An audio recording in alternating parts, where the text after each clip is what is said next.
Despair near the Ethiopian border. This Tigrayan man clutches a picture of his 12-year-old son shot amid the fierce fighting. Nearly 40,000 civilians have fled to Sudan. Many more remain in Ethiopia's northern region of Tigray. Among them, at least 50 Australians still in the conflict zone trying to get out. We have at least 50 names that are stuck within the conflict. Some are in the process of leaving the conflict area, but it could be a lot higher than what we actually know. She says many became stranded by the pandemic and soaring flight prices, a ticket from Addis Ababa to Australia costing up to $16,000.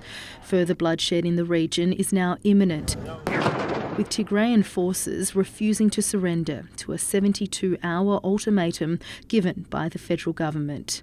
The Australian government urged to step in to facilitate an emergency evacuation of its citizens and increase pressure on the Ethiopian government for a ceasefire. We're urging the Australian government to do as much as they can, helping the people of Tigray and helping the Australian citizens that are stuck in Tigray as well.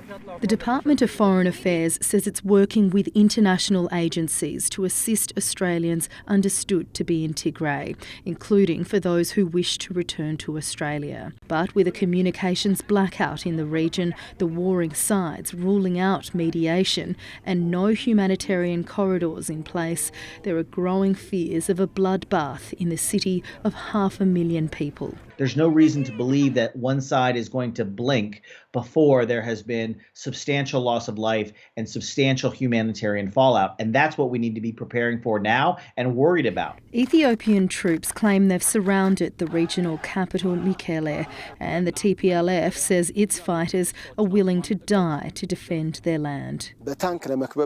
We have completed the mountainous battles. The war from here onwards is by tanks. We call on the people of Mekelle to protect themselves. But for civilians caught in the middle, that could prove very difficult.